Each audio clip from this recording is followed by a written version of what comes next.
Early that Sunday morning, my daughter-in-law drove to my house with a special breakfast. She said she had made just for me, but I had to fast for a blood test, so I brought the meal to the hospital for my son after his overnight shift. About an hour later, a terrified scream echoed through the hallway. Doctors and nurses came running from every direction. When I reached the doctor's lounge and saw my son lying motionless beside the empty food container, the world around me seemed to collapse. Thank you for being here. It means everything to me. On revenge. Dad, every voice in the comments matters. So, tell me, where in the world are you watching this? Drop your city or country below. Let's see how far this story has traveled. Note: some elements here are fictional, added for storytelling purposes. Names and settings are coincidental. The message, however, is one worth carrying with you.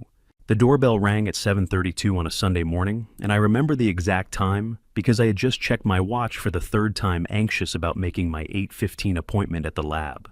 My name is William Carter. I am 65 years old, a retired structural engineer who spent nearly 4 decades calculating load-bearing capacities, inspecting foundations, and making sure the buildings I worked on didn't collapse on the people inside them. I was good at finding cracks, hairline fractures invisible to the untrained eye, stress points hidden beneath polished surfaces. The bitter irony is that I could spot a flaw in a steel beam from 50 feet away, but I never saw the fractures spreading through my own family until everything came down. My wife Helen passed 5 years ago after a long fight with cancer. Since then, the 2-story house on Birchwood Drive, where we raised our son, had grown so quiet that the tick of the kitchen clock felt like an accusation. I had learned to live with that quiet. I had not learned to like it. I was knotting my tie in the hallway mirror when the bell rang. The face looking back at me was older than I expected, deep lines around the eyes, silver hair that had surrendered the last of its brown, somewhere around Helen's second round of chemo. I straightened my collar and went to the door. Natalie was standing on the front steps. My daughter-in-law was 38 years old, with warm brown eyes and the kind of easy smile that made strangers feel like old friends. She was wearing the cream-colored sweater I had given her 2 Christmases ago. She always wore it when she wanted me to feel appreciated, and it had always worked. In her arms, she balanced a large white insulated container, the kind designed to keep food warm for hours. "Morning, Dad." She smiled, but something about it was off. The smile reached her mouth before it reached her eyes, like a lamp switched on in an empty room. "I hope I'm not too early." "Never too early," I said, stepping back to let her in. "Is Michael with you?" "He's still at the hospital. He pulled a double shift last night." She carried the container into the kitchen and set it on the counter with both hands carefully, as though it contained something fragile. "I made you breakfast.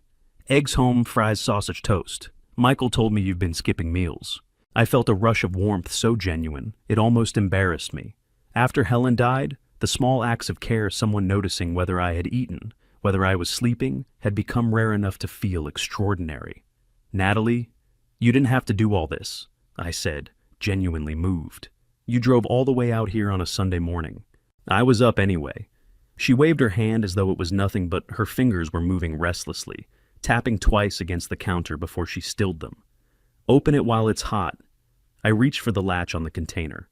"Actually," I said, the memory surfacing just in time, "I can't. I have a fasting blood panel at 8:15. Cholesterol, glucose, the whole routine. I haven't eaten since yesterday evening."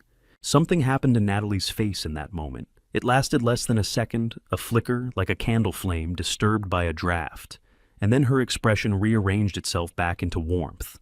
But I had seen it. At the time, I told myself it was disappointment. She had gotten up early, driven 20 minutes, made something from scratch, and I was turning it down. Of course she was disappointed.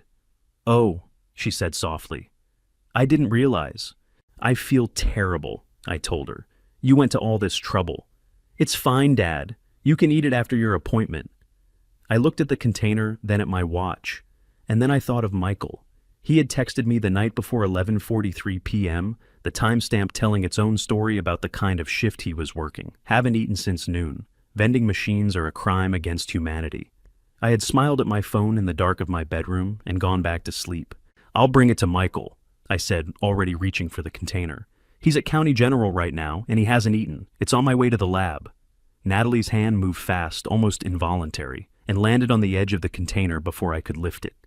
"You don't have to do that," she said. The words came out quicker than she intended, and she seemed to hear it herself because she softened immediately. I mean, I can make him something else, something fresh. You keep this one for after your appointment. Natalie? I laughed, puzzled by her insistence. It's already made. He's hungry. It makes perfect sense. Dad, I'll tell him his wife woke up at dawn to cook for his father, I said, lifting the container with both hands. It was heavier than I expected, warm against my palms. He'll feel guilty for at least a week. It's perfect. She stood in the middle of my kitchen, and something in her expression shifted. Not quite fear, not quite anger, but something that lived in the space between the two. Her lips parted as though she was about to say something that mattered. Then she closed them. Before I walked out the front door, she called after me. Dad. I turned one hand already on the door frame, the container tucked under my arm. Her eyes were bright, too bright, and her throat moved as she swallowed. For just a moment, I thought she looked like someone standing at the edge of something she could not come back from. Drive safe, she said finally. The roads are slick this morning. Always do, I smiled at her. Lock up when you leave. I carried the container to my Buick, set it on the passenger seat, and backed out of the driveway into the pale October morning. The heater hummed. The radio murmured something about a cold front moving in from the north. I did not look back. 20 minutes later, I walked into Hartford County General with a warm container of home-cooked food and the uncomplicated satisfaction of a man doing something kind for his son. I had no way of knowing that kindness was about to tear my family apart. The doctor's lounge on the third floor of Hartford County General was not a glamorous place. It was a narrow room with 2 second-hand couches, a coffee maker that wheezed like an asthmatic, a wall-mounted television permanently tuned to cable news with the volume too low to hear, and a refrigerator covered in sticky notes that nobody ever threw away. Michael had described it to me once as the saddest room in a building full of sad rooms. But it was where he spent half his life, so I had learned to think of it as his. He was sitting at the small table by the window when I pushed the door open, still in his scrubs, from the night before, his white coat thrown over the back of the chair like a flag of surrender. His dark hair was flattened on one side from wherever he had managed to sleep, and the circles under his eyes had circles of their own. He was 36 years old, and he looked in that moment like a man who had been asked to carry twice his weight for twice as long as any person should. When he saw me, his face did something complicated, surprise, exhaustion, and something that might have been relief all at once. Dad? He straightened in his chair. What are you doing up here? Your lab appointment isn't until 8:15. I know. I held up the container. But someone had to make sure you ate. Michael stared at the container, then at me, then back at the container. Is that Natalie's? She drove out to the house this morning to make it for me, but I have the blood panel. I set it on the table in front of him and unlatched the lid. The smell hit us both immediately, butter black pepper, something herby and warm that made the gray lounge feel for one brief moment like a real kitchen in a real home. Eggs, home fries, sausage toast. She was up at dawn. Michael pressed the heel of his hand against his eye socket and let out a long, shuddering breath that was half laugh and half groan. I texted you about the vending machines, didn't I? 11:43 p.m. I was delirious. But he was already reaching for the fork. She didn't have to do that. That's what I told her. She didn't listen to me either. I pulled the other chair around and sat across from him, the way I used to sit across from him at the kitchen table on school mornings when he was 10 years old, and convinced that breakfast was optional. Eat before it gets cold. He didn't need persuading. He ate the way men eat when they have been running on caffeine and willpower for 16 hours, with total focus, fork moving steadily, shoulders dropping as the food hit. Between bites, he told me about the night a 61-year-old man brought in by ambulance at 2 a.m., a complicated valve situation, 4 hours in the OR. He told it the way doctors tell those stories, clinically, but not coldly, the weight of it sitting beneath the words rather than in them. How'd it go? I asked. He's in recovery. Michael glanced up from his plate and something moved across his face, pride maybe, or the particular satisfaction of a man who has done the thing he was built to do. His wife was in the waiting room the whole time, 8 hours. She was still holding her rosary when I came out to tell her. My chest tightened in a way I didn't expect. I thought of Helen in waiting rooms, of the particular texture of hospital chairs at 4 a.m. You did good, son, I said. Michael shrugged, but the corner of his mouth turned up. Natalie really did outdo herself with this. He pushed a piece of sausage through the egg yolk and pointed his fork at me. You should tell her that. I will. He finished every last bite, mopped the toast across the bottom of the container, and sat back with the look of a man who had just been granted a small, important mercy. The tension in his jaw had eased. His shoulders had come down from around his ears. Thanks, Dad. He reached across and gripped my forearm for a moment, that Carter version of a hug, the one we had practiced for 36 years, because neither of us had ever quite mastered the other kind. Seriously, this helped. Don't thank me. Thank your wife. I left him there, gathered my things, and took the elevator back down to the first floor to check in at the lab. The phlebotomist, a young woman with a ponytail, and the cheerful efficiency of someone who genuinely enjoyed her job, found my vein on the first try, labeled 3 tubes of my blood, and pressed a cotton ball to the crook of my elbow, with a small bandage over the top. You're all set, Mr. Carter, she said. Results should be in the portal by tomorrow morning. You can eat and drink normally now. Thank you. I rolled my sleeve back down and stood reaching for my jacket. I was at the vending machine in the first floor corridor, deciding between black coffee and the risk of something that claimed to be a latte, when the overhead speaker crackled to life. The voice was calm. Hospital PA systems are always calm. It is a particular kind of professional calm, the kind trained into people who deliver terrible information regularly enough that urgency must be carefully managed. Code blue, 3rd floor doctor's lounge. Code blue 3rd floor. The coffee cup slipped from my fingers and hit the linoleum with a hollow plastic sound rolling under the machine. I told myself it meant nothing. Hartford County General had over 400 beds. Code blue calls happened every day in hallways and rooms and elevators all over that building, and almost none of them had anything to do with me.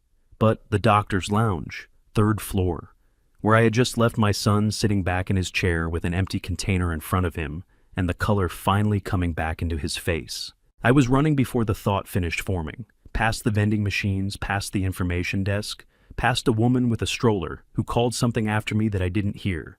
The elevator doors were closing, and I hit the button 4, 5, 6 times until they opened again. But then I couldn't wait. I shoved through the door to the stairwell and took the stairs 2 at a time, my dress shoes slamming against the concrete, my hand burning on the railing. The 3rd floor hallway was already changed. I could feel it before I saw it, that particular shift in the air that happens when a space has transformed from routine into emergency. 2 nurses moved with the focused speed of people who know exactly what they are doing and have no time to explain it. A crash cart was being wheeled from the supply room at the end of the hall. A security guard stepped into my path with both hands raised. Sir, this area is... That's my son. The words came out of me in a voice I didn't recognize. Michael Carter, that's my son in there. The guard hesitated 1 second too, and in that hesitation I pushed past him and reached the doorway of the lounge. Dr. Rebecca Turner was kneeling on the linoleum floor beside my son, her hands locked together over his chest, driving compressions with the mechanical rhythm of someone who has done this more times than she can count. She was a cardiologist, Michael's colleague, a woman I had met at the hospital's fundraiser 2 years ago, and remembered as being precise and unshakable. She was unshakable now. Her face was set, her arms were moving, and she was talking to the nurse across from her in a voice that was absolutely steady. "Come on, Michael," she said between compressions. "Come on." The white container, the one I had carried across the city that morning, warm against my palms filled with Natalie's home-cooked breakfast, was lying on its side beneath the chair. Home fries and egg were scattered across the floor. My son was not moving. The monitor screamed. Who prepared that food? Mr. Carter. The question hung in the air of that doorway like a structural fault line, invisible load-bearing, about to change everything above it. I opened my mouth, and before I could answer, the part of my brain that had been a structural engineer for 38 years did what it always did under stress. It ran the numbers. It looked at the load. It found the point where the structure had failed. Natalie had made that food. Natalie had tried to stop me from taking it. Natalie had looked at me from across my kitchen with an expression I had never seen on her face before and said, "Drive safe, the roads are slick this morning," and I had smiled and walked out the door. "My daughter-in-law," I said. My voice sounded like it belonged to someone else, entirely flat and thin, like a recording made in an empty room. "Natalie, she made it this morning. Rebecca held my gaze for 2 seconds. Then she turned and said something quietly to the nurse beside her, and within 60 seconds, 2 members of hospital security had entered the lounge and were standing on either side of the overturned container, the scattered home fries, the broken egg, the mess that had been Natalie's breakfast, which had been meant to be my breakfast, which had ended with my son on the floor of a room where doctors were supposed to rest. Nobody touched the container. Rebecca walked me to a family room down the hall, small beige with a box of tissues on the side table, that had been placed there by someone who understood exactly what this room was used for. She sat across from me and leaned forward with her forearms on her knees, the way people sit when they want you to understand that they are not going anywhere. William. She used my first name without asking, and I was grateful for it in a way I couldn't have explained. I need to ask you some questions while we wait for the police. Can you do that? Yes. I pressed both palms flat on my thighs, felt the fabric of my trousers. Something solid, something real. Yes, I can do that. Did you eat anything from that container? No. I have a fasting blood panel this morning. I haven't eaten since yesterday evening. Something moved across Rebecca's face, carefully controlled, but I had been watching people's faces for 65 years and I caught it. Okay, she said. That's important. I'm going to need you to stay here. Don't leave this floor. The police will want to speak with you. Is he going to be all right? My voice cracked on the last 2 words, and I didn't try to hold it together. Rebecca, is Michael going to be all right? She met my eyes directly the way doctors do, when they want you to know they are telling you the truth and not a manageable version of it. His heart is beating. His team is with him. The next several hours are critical, but he is alive right now, and we are doing everything we can. She paused. That has to be enough for right now. Can you hold on to that? Yes, I said. It was not entirely true, but I said it anyway. She left me there with the tissues and the beige walls and the frame print of a lighthouse that someone had hung at eye level in the belief that it was comforting. I stared at it for a long time without seeing it. Outside the small window, Hartford was going about its Sunday morning church bells. Somewhere in the distance, the sound of a delivery truck on the street below, the ordinary machinery of a city that had no idea what was happening on the 3rd floor of one of its hospitals. Detective Karen Mitchell arrived 41 minutes later. She was in her early 50s, compact and deliberate, with close-cropped gray hair and eyes that recorded everything they landed on without appearing to move quickly. She wore a plain dark jacket and carried a notepad that she set on the table between us with the particular precision of a person who understood that the objects in a room communicated things and chose hers accordingly.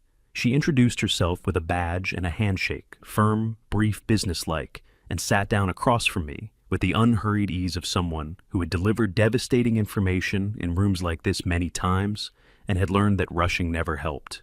Mr. Carter. Her voice was steady and neutral in a way that was neither warm nor cold, just level. I know this has been an extremely difficult morning. I'm going to ask you some questions, and I need you to answer them as completely and accurately as you can. If you don't know something, say you don't know. If you're not sure, say you're not sure. Don't guess. Understand? Yes. Good. She opened the notepad. Walk me through this morning. Everything, from the moment your daughter-in-law arrived at your house. So I walked her through it. I told her about the doorbell at 7:32, about the cream sweater, about the insulated container and the smell of butter and black pepper and something herby that had filled my kitchen like an imitation of comfort. I told her about Natalie's smile, the one that had reached her mouth before it reached her eyes, and the way she had insisted I keep the food for later instead of bringing it to Michael. I told her about my blood panel, about my decision to drive to the hospital, about the moment I had reached for the container, and Natalie's hand had moved toward it and then stopped. Her hand moved toward the container, Mitchell repeated. Her pen paused above the notepad. Yes, fast, almost reflexive. I tried to reconstruct it precisely the way I would reconstruct a failure point on a structural report. And then she pulled back and said she could make him something else, something fresh. But you took it anyway. I took it anyway. The words sat there between us with their full weight. I told her it was already made, that it made sense to bring it to him. Mitchell wrote something. And her response? She said I had to stop, pressed my thumb hard into the center of my opposite palm. She said I didn't have to. And then I said I was going to, and she stopped arguing. She just stopped. I looked at Mitchell. I thought she was being polite. I thought she was deferring because I'd made up my mind and she didn't want to push.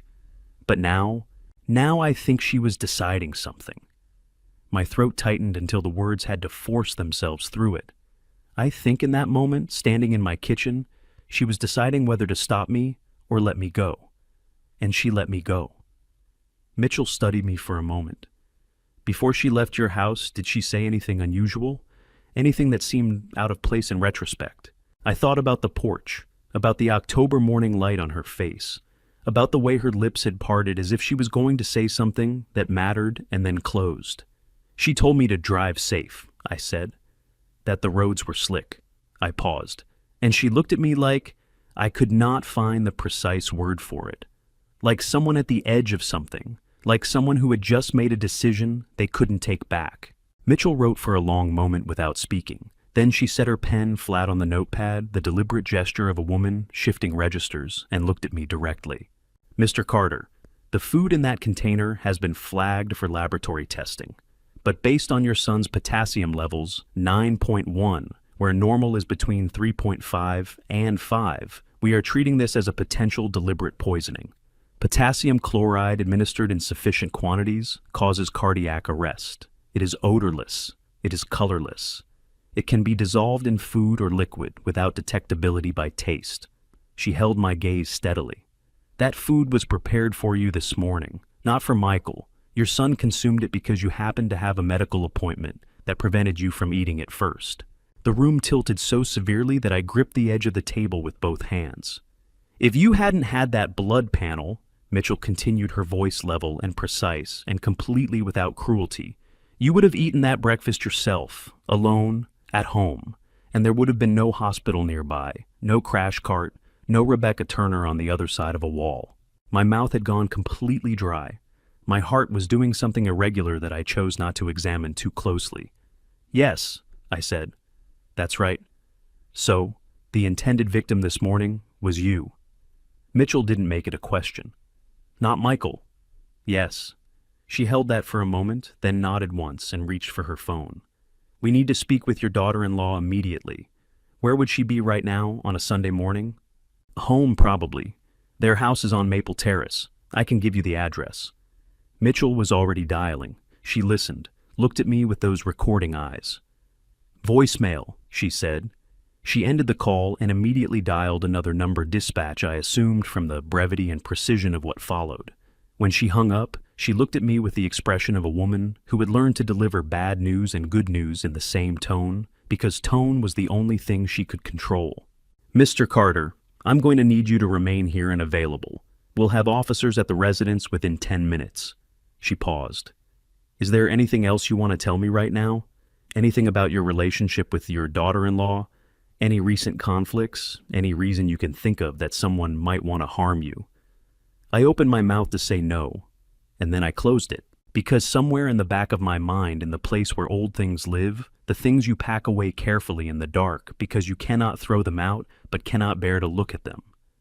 Either something had begun to move, a name, a face I had never quite let myself picture clearly, a phone call on a Wednesday night 30 years ago that I had told myself was behind me. No, I said, because I did not yet have enough of the pieces to speak coherently, and because I was 65 years old and sitting in a hospital room where my son was fighting to stay alive, and some truths are too large to say out loud until you have had time to understand their shape. No, I said again. Not that I can think of. Mitchell looked at me for one long moment with those eyes that recorded everything. All right, she said. We'll talk more soon. She left. I sat alone in the beige room with the lighthouse print and the box of tissues, and I pressed my hands flat on my thighs, and I thought about a cream sweater and a white container, and a woman standing in my kitchen with her lips parted and something enormous and unspoken pressing against the back of her teeth. And I thought about a name I had not said aloud in 30 years. And I began slowly and with great reluctance to understand that the Sunday morning I was living through might not have started this morning at all. They found Natalie at the Greyhound terminal on Asylum Street at 2:30 in the afternoon. She was third in line at the ticket counter, a rolling suitcase at her feet, and a carry-on over her shoulder, wearing the kind of unremarkable clothing that people wear when they don't want to be noticed. dark jeans, a gray hoodie, nothing that would catch an eye or hold a memory. The officer who approached her said she didn't run, didn't argue, didn't ask for a lawyer or demand an explanation. She just set her bag down slowly, deliberately, and put her hands where he could see them, palms out, fingers, spread like someone who had known on some level that this particular moment had always been waiting for her at the end of whatever road she chose. Mitchell called me while I was sitting in the ICU family room with a cup of coffee I hadn't touched going cold between my palms. I had been sitting there for 4 hours. The lighthouse print on the wall had become the most familiar object in my life. "We have her," Mitchell said. Her voice carried the particular flatness of a professional delivering information that is simultaneously good news and the beginning of something much larger and more complicated than good news. "She's being processed now. I'll need you to stay available. We'll have more questions this evening." Where was she going? My voice came out flat and strange, like a recording of myself, played back at the wrong speed. "Chicago, one-way ticket purchased this morning." Mitchell paused, the deliberate pause of a woman choosing her next words with care. "Mr. Carter." When we ran her full name for booking her legal name, the one on her government-issued identification, it came back as Natalie Brooks Spencer. A shorter pause. "Does that name mean anything to you?" The coffee cup slipped in my hands. I caught it, set it on the side table with exaggerated mechanical care, the way you handle objects when your hands have begun shaking badly enough that you don't trust them, and you don't want anyone nearby to see that you don't trust them. Brooks. The name didn't arrive gently. It hit me somewhere below the sternum, in the place where old things live, the things you pack away carefully in the dark over years and decades, because you cannot throw them out, but you absolutely cannot bear to look at them, and so you construct a life around not looking, and mostly it works right up until the moment it doesn't. I had not said that name aloud in 30 years. I had not let myself think it in nearly as long. I had been in this respect very disciplined, very successful, very certain that the discipline and the success meant the thing was behind me. Sarah Brooks, 32 years old, single mother, safety compliance officer on the Riverside Commerce Center project, the biggest construction job Hartford had seen in a decade, the woman who had tried to stop what happened, the woman nobody had listened to, the woman whose name I had spent 30 years learning not to think about. "Mr. Carter." Mitchell's voice came through the phone, careful and precise. "I asked if that name means anything to you." My throat had closed to the width of a drinking straw. I forced words through it one at a time, the way you force a structural repair through a space that wasn't designed to accommodate it. "Her mother," I said. "Her mother's name was Sarah Brooks." I pressed my free hand flat against my thigh to stop the shaking and failed completely. The tremor ran all the way up to my elbow. I knew her 30 years ago. I knew Sarah Brooks. The silence on Mitchell's end lasted exactly 3 seconds. I counted them because counting was the only tool I had left. "I think," she said slowly, with the weight of a woman recalibrating everything she thought she understood about a case, "that you and I need to have a much longer conversation than I initially planned." "Yes," I said. "I think so too." After we hung up, I set the phone on the side table beside the cold coffee and sat very still in the beige family room and let the full shape of it assemble itself in front of me, whether I wanted it to or not. Natalie Brooks Spencer. She had sat at my Thanksgiving table and complimented Helen's stuffing with enough specific enthusiasm that Helen had written the recipe down for her on a note card and pressed it into her hands like a gift. She had held Helen's hand at the hospice in the last weeks, sat beside her for hours sometimes when Michael was working, and I needed to sleep, and I had been grateful for it, in the way you are grateful for things that cost someone something. She had called me Dad for 4 years, with a warmth that had felt every single time so completely genuine that I had never once questioned it, and her mother was Sarah Brooks, the woman whose safety report I had dismissed without reading. The woman who had called my house in the dark of a Wednesday night, with her voice already fracturing, begging me to look at the evidence, not to believe her, just to look. And I had told her that the evidence was clear, that fighting would only make things worse, that the best thing she could do was cooperate with the investigation and think about what was best for her daughter. 2 days after that phone call, Sarah Brooks was arrested. 3 years after that, she was dead. Cardiac arrest, the record said. She was 35. Her daughter had been 10 years old. and that daughter, the 7-year-old who used to put her mother's slippers by the front door every night because she believed the small ritual would guarantee her mother's safe return, had grown up, changed her name, tracked me across 30 years, and walked into my son's life with a plan. My son was 40 feet away, with electrodes taped to his chest and machines breathing rhythm into a heart that had stopped because I had carried a breakfast container through a hospital corridor on a Sunday morning, thinking I was being a good father. He had nearly died because of a debt I had incurred 30 years ago and never paid. Not because of Natalie, because of me. I pressed both hands over my face and held them there, and the sound that came out of me was not crying exactly. It had none of crying's release. It was something older and uglier and more structural than crying, the sound a building makes in the moment before a load-bearing element fails, when all the stress that has been distributed invisibly across an entire system finally finds its single point of concentration. It was 30 years of certainty cracking open all at once, and I sat alone in that beige room with the lighthouse print and the untouched coffee, and I let it crack because there was nothing else to do, and because it had been going to crack eventually, and because some things cannot be held up forever, no matter how carefully you have built the supports around them. The coffee was completely cold. Outside the window, Hartford was going about its Sunday afternoon, indifferent and intact, having no idea at all. To understand what Natalie Spencer had walked into my family to do, you have to go back 30 years, to a construction site in October, to a man I trusted with my life, and to a woman I failed with mine. The Riverside Commerce Center was the largest project Hartford had seen in a decade. 12 stories of glass and steel on the edge of the downtown corridor, the kind of building that gets photographed for architectural magazines and named in mayoral speeches. Charles Harrington was the general contractor. I was the structural engineer of record, which meant my signature was on every load calculation, every beam specification, every foundation approval. My name was on that building, the way a parent's name is on a child, completely irrevocably. Charles and I had been friends since our freshman year at UConn. We had shared a dormitory room, stood in each other's weddings, built our careers in the same city for 40 years. If you had asked me then to name one person on earth I was certain of, I would have said Charles Harrington without hesitation. Helen worked in the project office that year, handling administrative contracts. It was how we managed the lean months. She was organized and efficient, and the extra income meant we could put money aside for Michael's college fund. He was 5 years old that autumn, just starting kindergarten, coming home every day with crayon drawings that Helen taped to the refrigerator with the seriousness of a curator hanging museum pieces. Sarah Brooks was the site's safety compliance officer. She was 32, a single mother, and she had a reputation on the job that made some of the crew uncomfortable. She filed reports, she asked hard questions. She did not accept explanations that didn't hold up under scrutiny.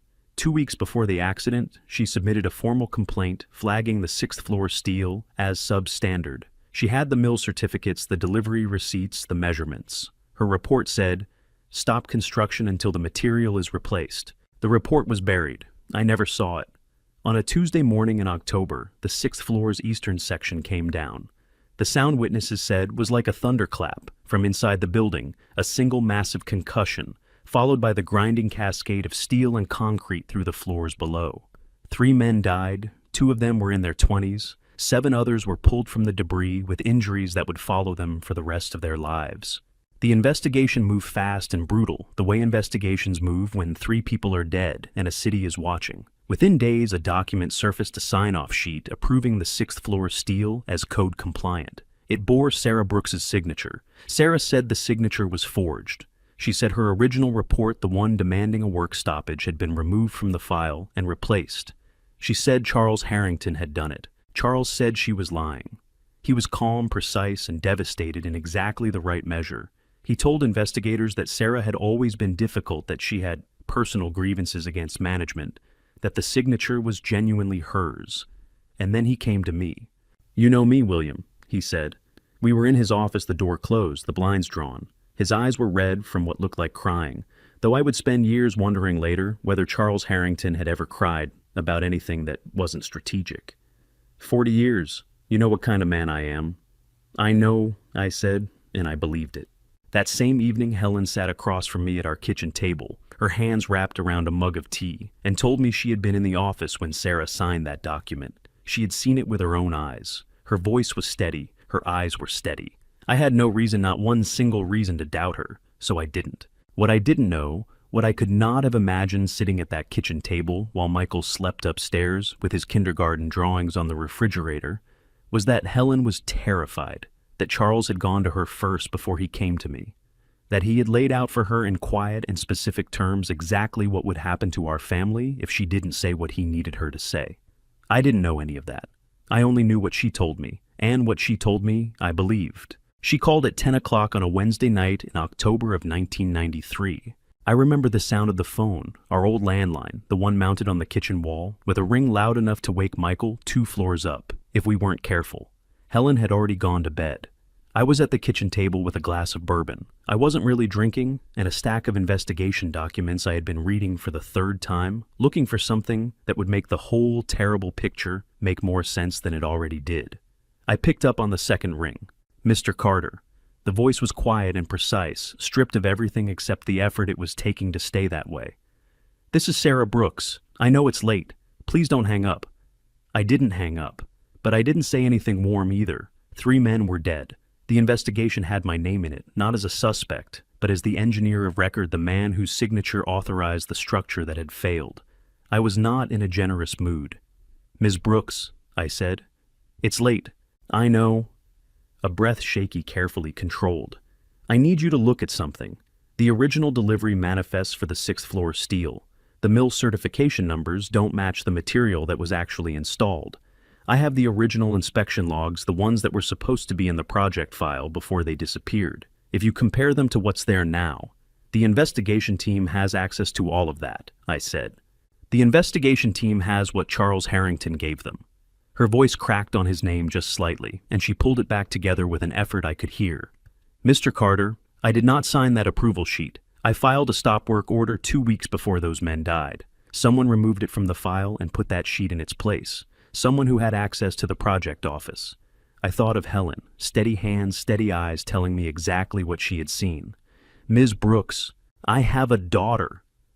The words came out faster now, the careful control starting to fray at the edges. She's 7 years old. Her name is Natalie, and she still puts my slippers by the front door every night because she thinks it means I'll definitely come home. A sound that was almost a laugh but wasn't. I need you to look at those manifests. I need one person in that room to ask one honest question before they decide my career and my freedom are the price for what Charles Harrington did. Something moved in my chest, not quite doubt, but a precursor to it, a tremor in the foundation. I pushed it down. 3 men were dead. Charles was my oldest friend. Helen had seen what she had seen. And Sarah Brooks was a woman facing serious criminal charges with every reason in the world to construct a story that pointed somewhere else. Ms. Brooks, I said, and my voice came out harder than I intended, because I was afraid of the tremor and I didn't understand why. The evidence is clear. Fighting this is only going to make things worse for you. If there is any part of you that understands what happened on that site, the best thing, the honest thing, is to cooperate with the investigation. I am being honest. Her voice dropped to something raw and desperate. Mr. Carter, please. I'm not asking you to take my word. I'm asking you to look. That's all. Just look. I think you should speak with your attorney, I said. I can't help you. A long pause, long enough that I thought she might have hung up. Then very quietly, I see. 2 words, flat and final, like a door closing. She hung up. I stood in my kitchen with the receiver in my hand, listening to the dial tone, telling myself I had done the right thing. That I had been firm and fair. That an innocent man, Charles, deserved someone in his corner just as much as she believed she did. 2 days later, Sarah Brooks was arrested. 3 years after that, in 1996, she died in a Connecticut State Correctional Facility. Cardiac arrest, the records said. She was 35 years old, her daughter was 10. Sitting in that ICU family room 30 years later, with Mitchell's card on the table beside me and my son's heartbeat visible on a monitor 40 feet away, I finally heard what I had been too certain to hear that night. She hadn't been asking me to believe her. She had been asking me to look. Those were not the same thing, and I had been too proud, too frightened, and too convinced of my own judgment to understand the difference. Before I show you what the police found inside Natalie's secret apartment, the photographs, the files, the notebook she had been filling for years, I need to know you're still with me. Drop a 7 in the comments right now. That's all, just a 7. So I know you're here, and so I know this story is reaching you the way it needs to. A note: this story contains fictional elements woven in for reflection and storytelling. If that's not something you want to continue with, this is a good moment to step away, no judgment at all. But if you're staying, keep watching. What comes next changes everything. Mitchell called me out of the ICU family room at 4 in the afternoon. We executed a search warrant on an apartment in East Hartford, she said, walking beside me down the corridor with the measured pace of someone who had learned not to rush people toward difficult information. Leased under a different name, we believe it was Natalie's. She led me to a conference room on the second floor where 2 evidence photographs had been laid out on the table. I looked at them and felt the floor shift under my feet. The first photograph showed a wall. On that wall, printed and pinned with the precision of someone who had spent years organizing their grief into something that looked like a plan, were photographs of me, outside my house on Birchwood Drive, getting into my Buick, at the hardware store on Flatbush Avenue, walking into Hartford County General for Michael's Christmas party 2 years ago. Beside the photographs, photocopies of newspaper articles about the Riverside collapse, the trial transcripts from Sarah's case, a hand-drawn timeline that stretched across 3 sheets of paper taped together. She'd been watching you for years, Mitchell said, not unkindly, just factually. I pressed my hand against the back of a chair and held on. The second photograph showed a notebook, its cover worn soft, with handling the pages dense with handwriting that shifted over time, early entries in a tight controlled script, later ones looser, faster, as though the hand behind them had changed. We haven't finished processing it, Mitchell said, but I want you to see something. She slid a printed transcript across the table. Selected pages. I sat down and read. The early entries were exactly what I expected, and still reading them, something in my chest tore open like old seam giving way.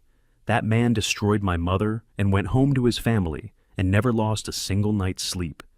I have thought about this every day for 20 years. I am done thinking. Further in, after she had met Michael, he laughed at something I said tonight, and I had to go to the bathroom and sit on the floor for 10 minutes because I couldn't let him see my face. This is not what was supposed to happen. None of this is what was supposed to happen. And later, still the entry that made my throat close completely. I sat next to her today for almost 2 hours. She doesn't know who I am. She held my hand and told me Michael was lucky to have found someone kind. She said she wished she'd been a better person when she was younger. I don't know what to do with that. I don't know what to do with any of this. She was with Helen, I said.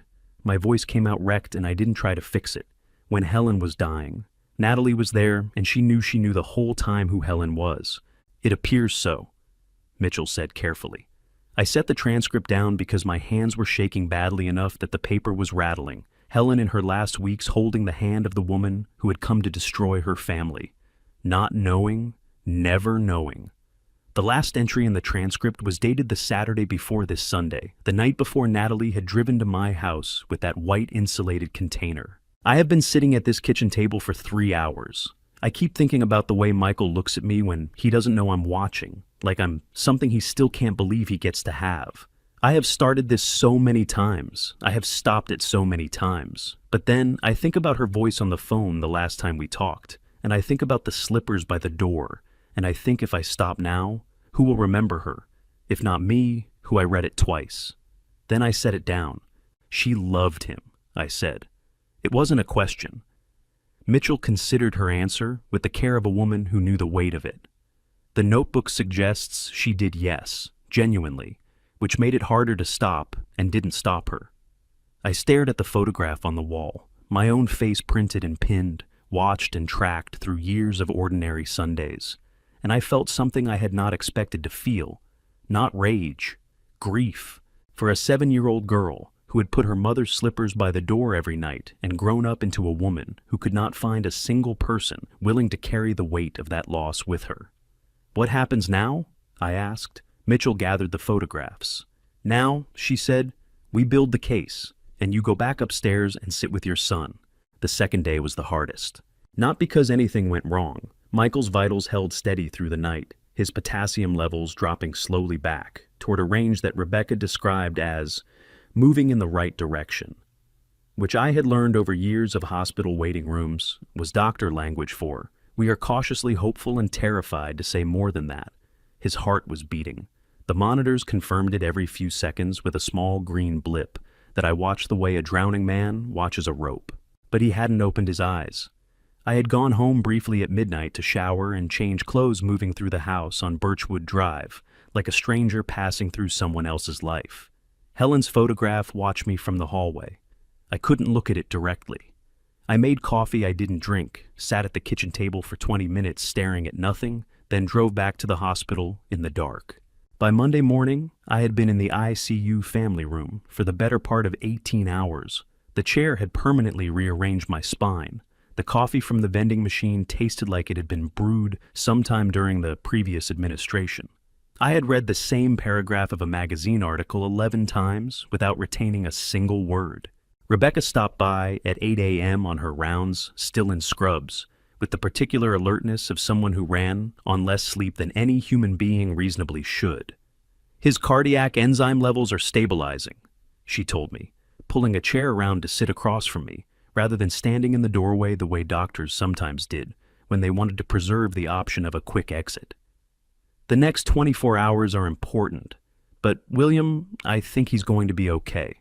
My eyes burned so suddenly and so fiercely that I had to press the back of my hand against them to hold it back.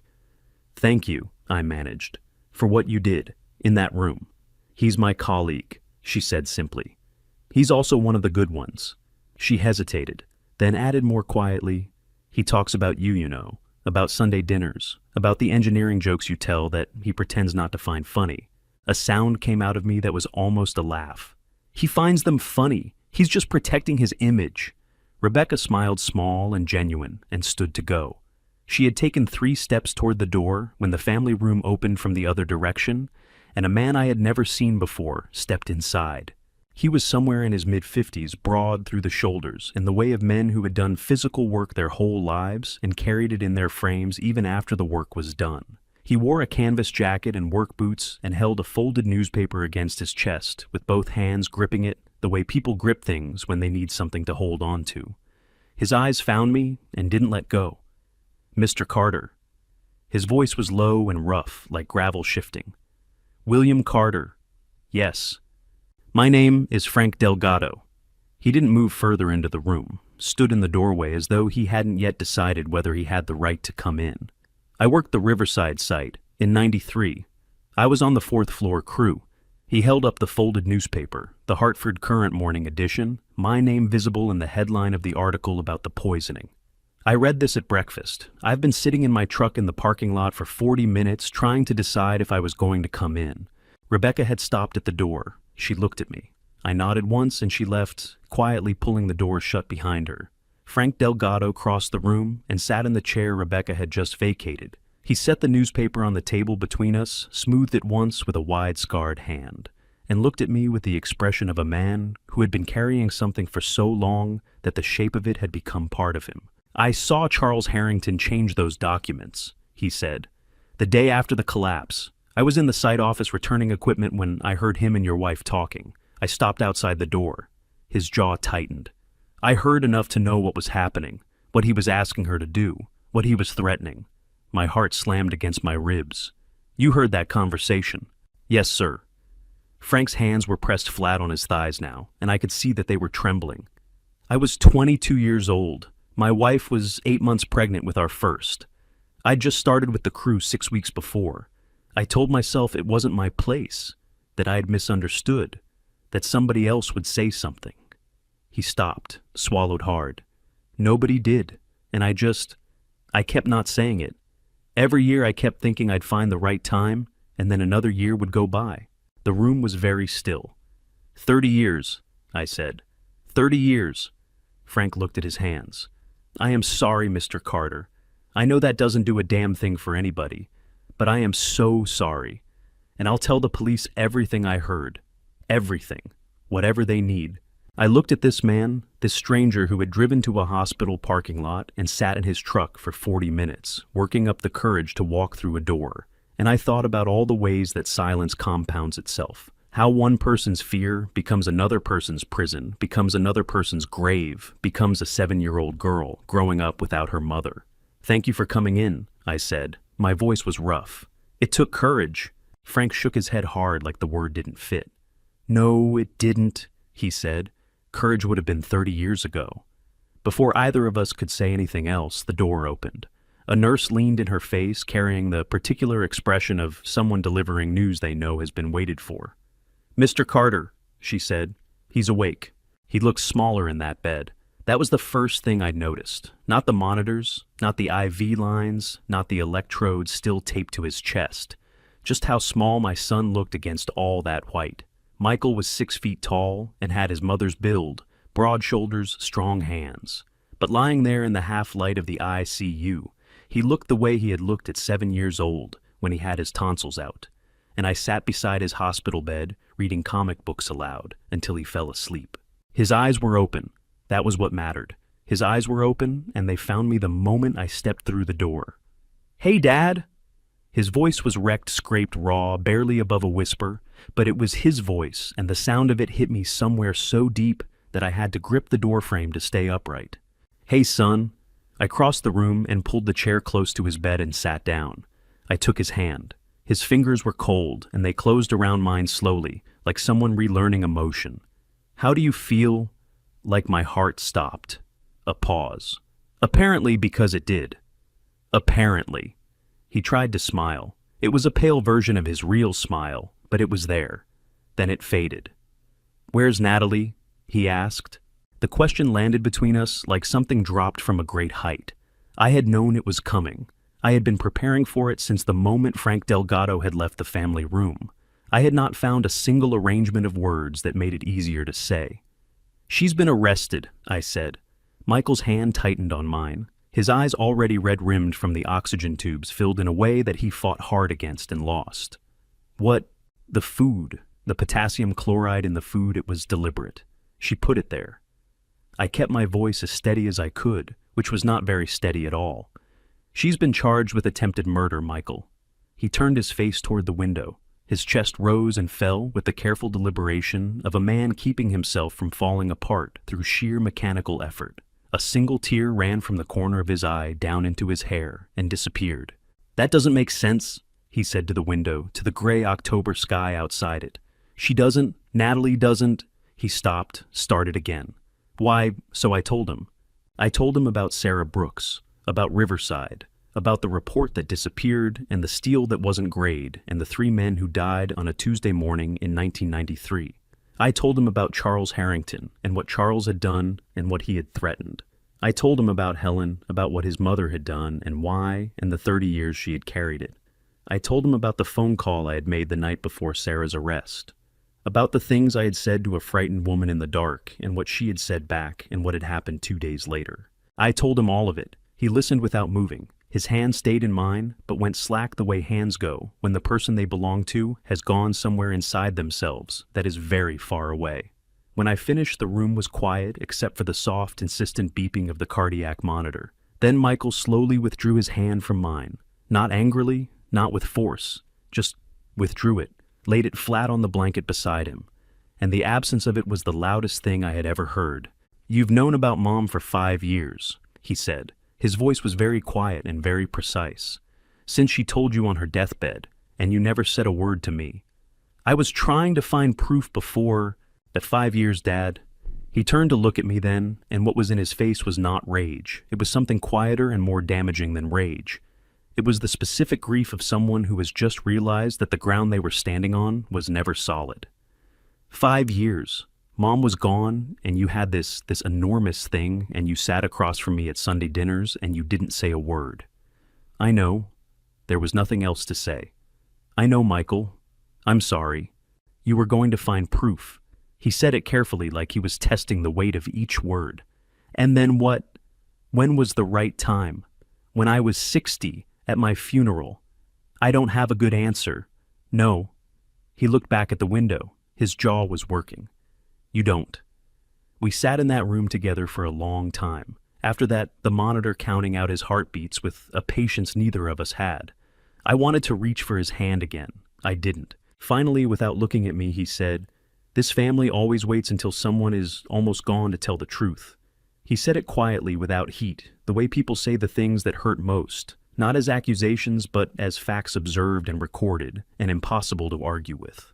I stood up. I put my hand on his shoulder for one moment. He didn't pull away, but he didn't lean in either. I walked out of the ICU, and in the hallway I pressed my back against the wall and slid down it until I was sitting on the floor with my knees up and my face in my hands. A passing nurse asked if I was all right. No, I told her honestly. But thank you for asking. I drove home at midnight with the windows down, despite the cold. I needed the air against my face, something sharp and immediate, something that belonged entirely to the present moment and had nothing to do with hospital corridors or the specific weight of a hand withdrawing from mine. The October air came in fast and bitter, and I let it. I drove with both hands on the wheel and my eyes on the road, and tried not to think about my son sitting in a hospital bed, staring at a window, telling me in the quietest possible voice that this family always waited until someone was almost gone to tell the truth. The house on Birchwood Drive was dark when I pulled into the driveway. I sat in the car for a moment with the engine off, looking at the front of it, the porch light I had left on, out of old habit, the windows going black one by one in my memory, as each room emptied of the life it had once held. Helen's roses along the front walk had gone dormant for the season. The clay pots she kept by the front steps were empty, scraped clean, waiting for spring, with the patient indifference of things that did not know she was gone. I went inside and didn't turn on many lights. There was something appropriate about moving through the house in the half-dark, feeling my way along walls I knew by memory, navigating around furniture I could have located blindfolded after 30 years of living with it. The darkness made it easier not to see the things I wasn't ready to see. Helen's reading chair in the corner of the living room, the hook by the back door where she had hung her garden gloves every evening, the particular way the third stair from the top creaked which I had promised to fix for 15 years and never had, and which I now could not imagine repairing because the sound of it was so entirely hers. I stood at the kitchen table for a long time. This was where she had sat across from me and told me in a voice I had never had any reason to doubt that she had watched Sarah Brooks sign that document.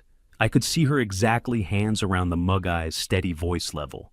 She had not flinched. She had not looked away. She had given me the lie the same way she gave me everything else completely, with both hands, as an act of love so thoroughly disguised as certainty that I had carried it for 30 years without ever thinking to question its weight. She had been terrified. I knew that now.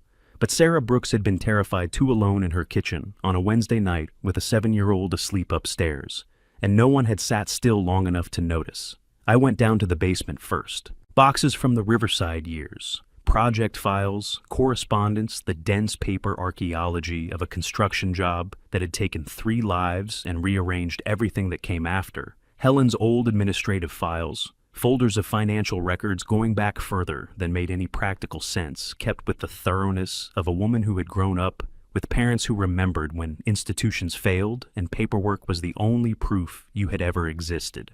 I opened every one. I read labels in the yellow light of the single overhead bulb until my eyes ached from the strain, and the words on the folders stopped meaning anything at all. Nothing. The garage next. Shelving units along the back wall labeled in Helen's handwriting, in the black marker she had kept on a hook by the door, specifically for this purpose. Holiday, Michael's School, Williams Tools, miscellaneous. I worked through all of it with the systematic patience of a man who had spent his career eliminating structural possibilities one by one, starting with the most likely failure points, and working outward. I found Michael's 3rd grade science fair project inexplicably preserved in a cardboard tube, a model of the solar system made from painted styrofoam balls, Saturn's rings bent slightly off axis. Jupiter, enormous and proud. I found the logbooks from the Riverside job, my copies the ones I had maintained as the engineer of record with the meticulous precision that had been the signature of my professional life. I held one of those logbooks in my hands for a long moment, standing under the garage's fluorescent light at 2:30 in the morning with sawdust on my trousers. Everything I had recorded, everything I had checked and verified and signed my name to, all of it, reflecting only what Charles Harrington had chosen to show me. Perfectly accurate documentation of a perfectly constructed lie. I set it back on the shelf. I sat down on the garage floor with my back against the wall and my legs straight out in front of me, and let the cold concrete work its way through my trousers. A spider had built something ambitious in the upper corner near the ceiling, and I watched it for a while, without really seeing it. Helen had said, "There's something you need to find, William. I kept it safe. I should have given it to you years ago, and I couldn't. Forgive me." And then her breathing had changed, and the nurse had come, and 48 hours later, she was gone, and I had spent the 5 years since searching every place that made sense. Filing cabinet, safety deposit box, the cedar chest at the foot of the bed, the locked drawer in her desk that turned out to contain only birthday cards she had saved, sorted by year going back to our first anniversary. I had looked everywhere, except the places that didn't make sense. It was 3:47 when the piano occurred to me.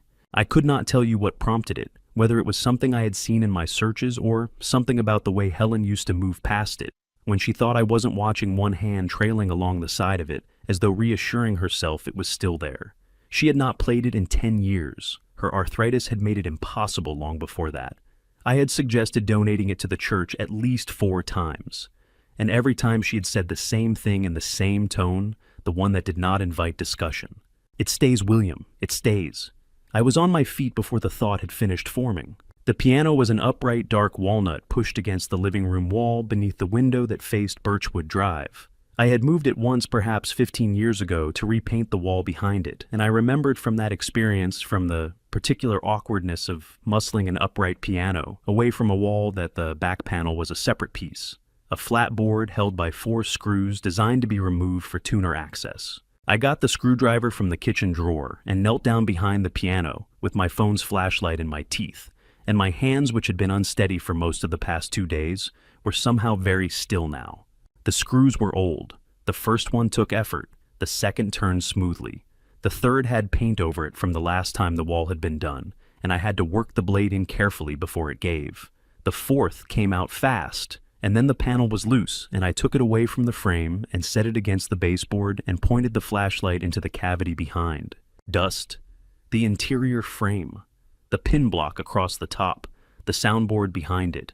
The strings running in their diagonal rows in the dimness. And in the lower left corner, tucked against the interior frame, where the shadow was deepest secured to the wood, with tape that had gone the color of old bone, a padded envelope sealed with my name written on the front, in Helen's handwriting, the version of her handwriting she used when she wanted me to pay attention, the careful version, the version that meant this matters. I sat down on the living room floor right there, the panel leaning against the wall beside me, dust still settling in the beam of my flashlight. I held the envelope in both hands and did not open it immediately. 30 years. She had kept whatever was inside for 30 years, and it had waited here through every season, every Christmas morning, every evening. I had sat in the next room, reading while she sat in her chair, pretending to watch television, and actually, I understood now, carrying a weight I had never once thought to ask her about. "Okay, Helen," I said aloud to the empty room, to the photograph of her on the mantel that I could just see from where I was sitting on the floor, her face caught in a moment of uncomplicated happiness, a summer afternoon in the garden before everything. My voice cracked on her name, and I let it crack and did not try to hold it together because there was no one here to hold it together for.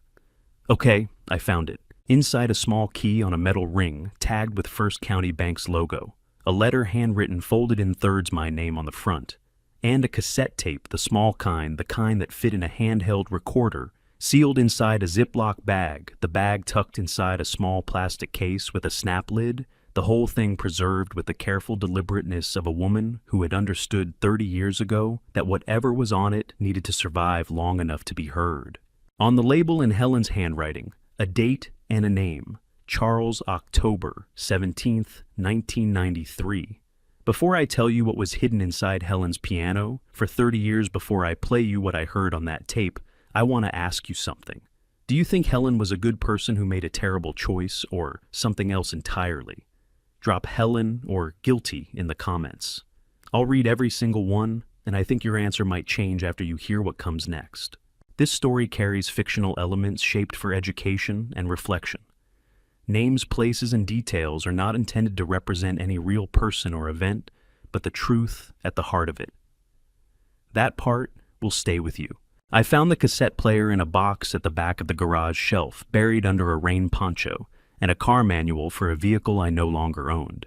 It was a small handheld recorder, the kind that reporters used to carry in the 90s, with a built-in speaker and a volume dial, worn smooth from use.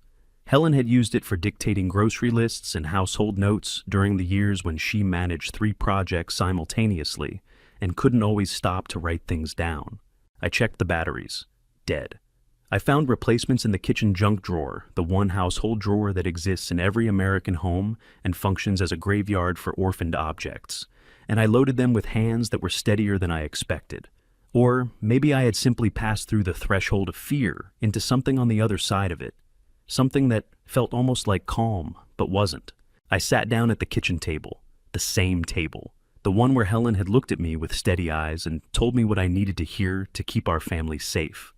I pressed play, static first, then the sound of a room, the ambient hiss of an interior space, a chair shifting someone's breath, and then Charles Harrington's voice, and I had to close my eyes because it was so exactly so, precisely so, unbearably the voice of the man I had known for 40 years that for one disorienting moment I forgot he had been dead for 10.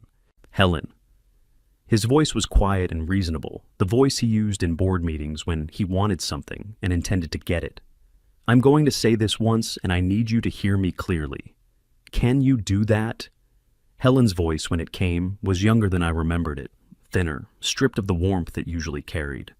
Yes, William's signature is on every structural approval for that building, every load calculation, every foundation, sign-off, every beam specification.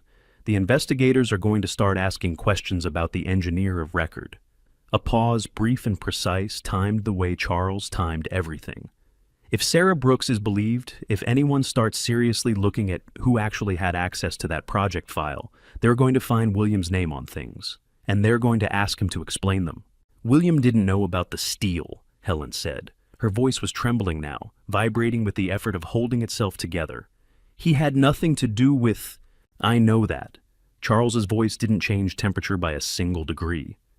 But you know how these things work, Helen. It doesn't matter what he knew. It matters what can be proven and what can be implied. A good prosecutor can build a narrative out of a signature and a timeline, and William would spend the next 3 years in a courtroom explaining himself. Another pause. Michael is 5 years old. Helen made a sound, small and involuntary, the sound of someone who has just been shown exactly where they are most vulnerable and understands with complete clarity that the person showing them knows it too. All I need, Charles said, is for you to tell them what you saw. You were in that office. You had access to those files. If you say you watched Sarah Brooks sign that approval sheet, that's enough. That's all it takes. One sentence, Helen, and this goes away. A long stretch of silence on the tape, long enough that I thought the recording might have ended. Then Helen's voice barely above a whisper, with a break running through the middle of it like a crack through load-bearing concrete. And if I don't, then I tell the investigators that William asked me to use that steel supplier, that he approved the substitution verbally off the record to keep the project under budget. Charles's voice was almost gentle. I don't want to do that, Helen. I genuinely don't, but I need you to understand that I will. The silence that followed lasted 4 seconds. I counted them. Then Helen said, "Okay." One word, hollow as an empty room. The tape ran another 30 seconds of ambient sound and then clicked off. I sat at that kitchen table until the sky outside the window began to go from black to the particular dark blue that comes just before dawn. I did not move. I did not reach for anything. I simply sat with what I had just heard and let it take up the space it had always deserved and never been given. Helen had not lied to protect herself. She had lied because a man she had trusted had held our 5-year-old son over her head like a blade and told her to choose. And she had chosen us. And Sarah Brooks had died for it. And I had spent 30 years using that lie as a foundation without ever knowing what it was built on. My throat ached with something I didn't have a word for. Not grief exactly, not rage exactly, but some compound of both that felt like what you might feel if you discovered that the building you'd been living in, your entire adult life, had been quietly failing at its core for decades, and that the only reason you were still standing was because someone you loved had been holding it up with their bare hands the entire time. I picked up my phone and called Leonard Cooper at 5:45 in the morning. He answered on the second ring because Leonard had always answered on the second ring in 30 years of knowing him regardless of the hour. William. His voice was alert, careful, already reading the temperature of the call from the sound of my breathing. "Talk to me." "I need you to come with me to a bank," I said. "First County, when they open. I looked at the cassette player on the table at the tape inside it, at the small labeled square of Helen's handwriting. I found what I've been looking for, and I need a witness when I hand it over. Leonard Cooper arrived at my door at 7:15 with 2 cups of coffee from the place on Farmington Avenue and the expression of a man who had spent the drive over preparing himself for whatever this was going to be. He was 66 years old, trim and deliberate with silver hair. He kept short and a habit of listening that I had always valued above any other quality in a lawyer or a friend. He had handled Helen's estate, drafted my will, sat beside me at Helen's funeral in the 3rd pew on the left, and not said a word for the entire service because he understood without being told that I didn't need words. He handed me the coffee, looked at the cassette player on the kitchen table, looked at the padded envelope beside it and the small key with the bank tag. "Tell me," he said. So I did. I told him everything: Frank Delgado, the notebook, the piano, the tape. I played him 30 seconds of Charles's voice on the recorder, just enough for him to understand what it was, and I watched his face do something complicated and controlled before it settled back into the careful neutrality he used when he was thinking hard.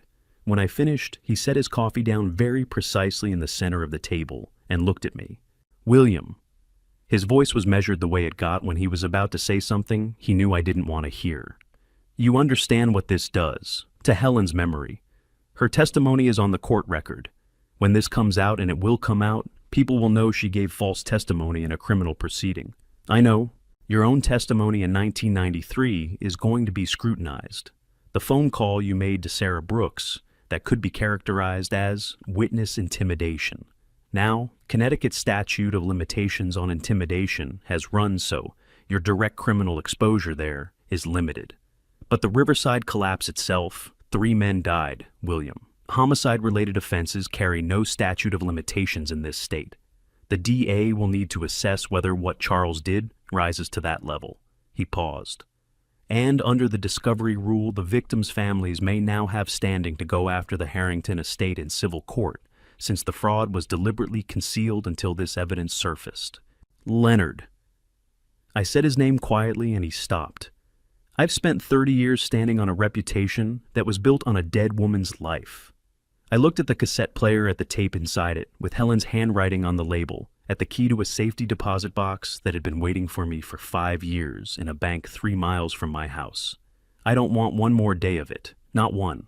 Leonard studied me for a long moment, the kind of look he reserved for clients who had made up their minds past the point where he could usefully argue. "All right," he said. He picked up his coffee. "Then, let's go open a box." First County Bank opened at 9. The branch manager, a young woman named Patricia, who treated the whole thing with the brisk professionalism of someone who processed unusual requests regularly and had learned not to speculate, led us to the vault and left us alone. The box was deeper than I expected. Helen had packed it with the thoroughness of a woman who understood that the things inside needed to outlast her. Sarah Brooks's original stop work report, signed and dated 2 weeks before the collapse, every page bearing her meticulous notations in red ink. The mill certification discrepancy report showing that the steel delivered to the Riverside site didn't match the grade specified numbers, that didn't lie written in the language of materials, science that I understood, as well as my own name. A letter from Charles to Helen, handwritten, laying out his threat in terms so explicit that reading it made my jaw ache from clenching. And a second tape, a backup Helen. Being Helen because she had never trusted a single copy of anything important. Leonard photographed everything on his phone before we touched any of it. Then he bagged each item individually in the clear plastic sleeves he had brought in his briefcase because Leonard Cooper had also apparently spent the drive over preparing for exactly this. "She documented everything," he said almost to himself. "She kept all of it. She was thorough," I said. "She always was." He called DA Michelle Rogers from the parking lot while I sat on a bench outside the bank entrance and watched Hartford wake up. Around me, commuters, a woman walking a dog, a teenager on a bicycle. The whole ordinary machinery of a Tuesday morning proceeding without any awareness of what had just been unlocked 3 feet underground. Rogers called back in 11 minutes. I heard Leonard's side of the conversation. Yes, physical evidence. Yes, directly relevant to an active case. Yes, chain of custody intact. Yes, his client was prepared to make a full voluntary statement. When he hung up, he sat down on the bench beside me. "She wants to meet this afternoon," he said. She's also going to refer the Harrington estate to the civil division. The construction company is dissolved, but Charles had assets there, may be something there for the families of the men who died. I hadn't thought about the 3 men in the past few days, their families, the people who had been carrying this from the other direction for 30 years, without any of the information that had been sitting in a piano in my living room. The thought hit me so hard that I had to press my hand flat against my sternum. "Set up the meeting," I said. Leonard nodded. He didn't say, "Are you sure?" or "You don't have to do this," or any of the things a lawyer might reasonably say to a client about to voluntarily hand prosecutors the tools to dismantle his own family's legacy. He knew me well enough to know that the time for those questions had passed. He just said, "All right, William," and reached over and gripped my shoulder once the way men of our generation expressed the things that didn't have easy words. I sat on that bench for another few minutes after he went to bring the car around. The morning had turned bright and cold, the October light sharp-edged and relentless, the way it gets in New England when the season has finally committed to itself. Somewhere across the city, Michael was lying in a hospital bed, with a heart that had been stopped and restarted by the weight of something I had set in motion 30 years ago. Somewhere else, a woman named Natalie Spencer was sitting in a holding cell with the face of a daughter and the history of a war. And somewhere in a cemetery I had visited every year on the same date, without quite letting myself think about why Sarah Brooks had been waiting a long time for someone to say out loud that she had been right. I was 30 years late, but I was going to say it. The visiting room at Hartford Correctional smelled like industrial cleaner and old coffee, the way all institutional spaces smell when they have been cleaned too many times without ever quite becoming clean. The chairs were molded plastic the color of old mustard. The partition between us was thick acrylic, scratched at eye level by years of hands reaching toward people on the other side and stopping just short. I sat down, picked up the phone handset, waited. She came through the door on the other side, looking smaller than I remembered, which shouldn't have been possible because Natalie was not a small woman. But something about the gray facility clothing and the absence of the 100 small choices, the sweater she had picked, the earrings, the way she wore her hair, made her seem reduced, like a house with all the furniture removed. The structure was still there. The life had been packed up. She sat down across from me. She picked up the phone on her side. For a moment she looked at the scratched acrylic between us instead of at me, her jaw working, her free hand pressed flat against her thigh, hard enough that I could see the pressure whitening her knuckles. Then she looked up. "How is he?" she asked. Her voice was hoarse, scraped thin. "Michael, how is he?" "Recovering," I said. "Cardiac function at 80%. Rebecca, Dr. Turner, says that may be the new baseline." Natalie closed her eyes. A tear ran from the corner of one, and she didn't move to wipe it, just let it go. "I didn't want to hurt him." Her voice broke on the last word, and she pulled it back together with visible effort, pressing her lips together hard. "I know you have no reason to believe that, but I need you to know I didn't want to hurt him." "I know," I said. She opened her eyes. Whatever she had expected me to say, it wasn't that, because something shifted in her face, a crack in the composure she had been holding like a shield. "When you picked up that box," she said, I had my hand on the doorframe. I was going to say something. I rehearsed it a dozen different versions, a dozen different ways to stop you. And then you turned around and you smiled at me, the way you always smiled, like everything was fine, like I was just your daughter-in-law who would come over to cook breakfast and I... Her throat seized. She pressed her fist against her mouth for a moment before she could continue. "My mother called your house the night before they arrested her. Did you know that?" "Yes. She told me about it, when I was old enough to understand. She said she called you and she asked you to look, not to believe her, just to look, and you told her to confess to something she didn't do." Natalie's voice had gone very quiet, with a tremor running underneath it like a fault line. And I grew up thinking even the people who could have helped her didn't, even when she asked. So why would I ask? I let that land where it needed to land. "I found a tape," I said. "In Helen's piano, Charles Harrington threatening your mother, threatening Helen. Recorded by Helen herself in October of 1993. I watched Natalie's face as I said. It watched the information move through her like weather. Your mother's original report is in that evidence, her stop work order, the real Mills certifications. Everything she said was true is documented. The DA has it now." Natalie's whole body reacted, a shudder that started in her shoulders and moved downward, her free hand coming up to cover her mouth. Tears spilling fast and sudden down both cheeks. The word came out broken. She tried again. She kept records. She tried to fight Natalie, right up until she couldn't anymore. She wasn't someone who gave up. She was someone who ran out of people willing to stand with her. A sound came out of Natalie then that was not quite a sob, and not quite a word, something rawer than either something that had been compressed for a very long time and was finally, with nowhere left to go, finding its way out. She pressed the handset hard against her ear and bent forward over the counter, her whole frame shaking. I waited. I did not tell her it was all right. It wasn't all right. It was the truth, which is a different thing entirely. And sometimes the truth feels like the worst possible news, even when it's the one you've been waiting your whole life to hear. When she straightened, her face was red and wet and completely unguarded in a way I had never seen it in 4 years of Sunday dinners and holidays. "I thought you knew," she said. "When I first started, when I planned all of it, I thought you had helped him deliberately, that you were protecting Charles because it was easier than the truth. I thought you were evil." She exhaled long, shaking almost a laugh. "You're not evil. You're just a man who believed the people he loved. And that's—" She stopped. Her chin trembled. "That's so much harder to hate." "I know," I said. "I'm sorry, Natalie, for the phone call, for the testimony, for all the years your mother deserved better than what she got from this situation and from me." She looked at me through the acrylic for a long moment. Her hand was still trembling against the counter. "Do you think she would have forgiven me?" she asked. Her voice had gone small. "For what I did with her death, for turning it into this." I thought about a woman I had spoken to once on the telephone briefly unkindly 30 years ago, a woman who had put her daughter's well-being at the center of every argument she made, even at the end. "I think," I said carefully, "that she would have wanted you to live, not like this, but fully, with your whole life ahead of you." I paused. "I think that's what she was fighting for at the end, not just her own name, yours."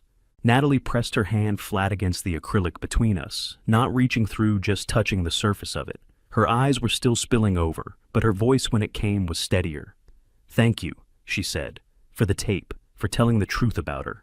"It's 30 years overdue," I said, "but it's done. February in Hartford is the month the city stops pretending winter is temporary. The courthouse steps were gray with old ice, the kind that forms in the cracks between stone slabs and refuses to leave no matter how much salt gets thrown at it. I stood at the top of those steps with a single sheet of paper in my hand, the statement I had written and rewritten 17 times over 4 months, and looked out at the cluster of journalists' cameras and microphones assembled below. It was not a large crowd. This was not a story that had exploded across national news. It was a local story, the kind that runs on the front page of the Hartford Courant for 3 days, and then gets filed away in the archives alongside all the other local stories about institutions failing people who trusted them. But the people who were there were paying close attention, and that was enough. DA Michelle Rogers stood to my left. She was a compact woman in her mid-40s with the kind of posture that suggested she had spent years learning to take up exactly the right amount of space in a room, enough to command attention, not so much as to invite challenge. She had spent 4 months examining the evidence Leonard and I had delivered in that bank parking lot, and she had done it, as far as I could tell, without flinching once. She stepped to the microphone first. "This morning, Judge Patricia Alderman of Hartford Superior Court signed an order granting our joint motion to vacate the 1993 conviction of Sarah Brooks." Rogers' voice carried clean and flat in the cold air. "Following a review of newly discovered evidence, including Ms. Brooks's original stop work report bearing her authentic signature material certification documents, establishing deliberate substitution of substandard steel, and a recorded conversation demonstrating coercion of a key witness, the court has determined that Ms. Brooks did not commit the offense for which she was convicted. Her record is hereby vacated. The City of Hartford extends its formal apology to the memory of Sarah Brooks and to her family." She stepped back. She looked at me. I walked to the microphone. The cold hit my face, and I was glad of it.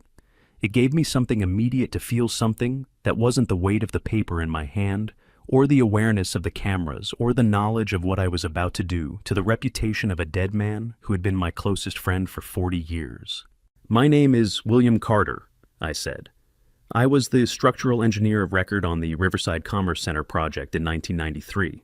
My signature is on the documents that approved that building's construction. 3 men died when part of that structure failed." I paused. "Let that sit," I testified at Sarah Brooks's tribunal that the general contractor Charles Harrington was a man of integrity. I believed that when I said it. I was wrong. A camera clicked somewhere in the crowd. I also made a phone call to Sarah Brooks the night before her arrest. I told her that fighting the charges would make things worse for her. I told her the evidence was clear. My voice was holding. I had not expected it to hold this well, and I was grateful and suspicious of that in equal measure. What I didn't know at the time, what I should have asked more questions to find out, was that my wife had been threatened into providing false testimony, that the evidence I believed in had been manufactured, and that the woman I was telling to stop fighting was the only person in that entire proceeding who was telling the truth. The reporter in the front row, a young woman from the Current whose recorder was thrust toward me at arm's length, raised her hand. "Mr. Carter, did your wife know Sarah Brooks was innocent when she testified?" The question landed exactly where I had known it would.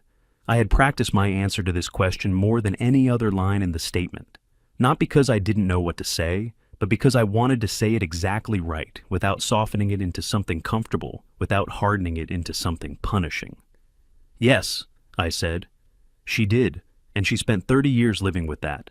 A murmur ran through the assembled press. Rogers didn't react.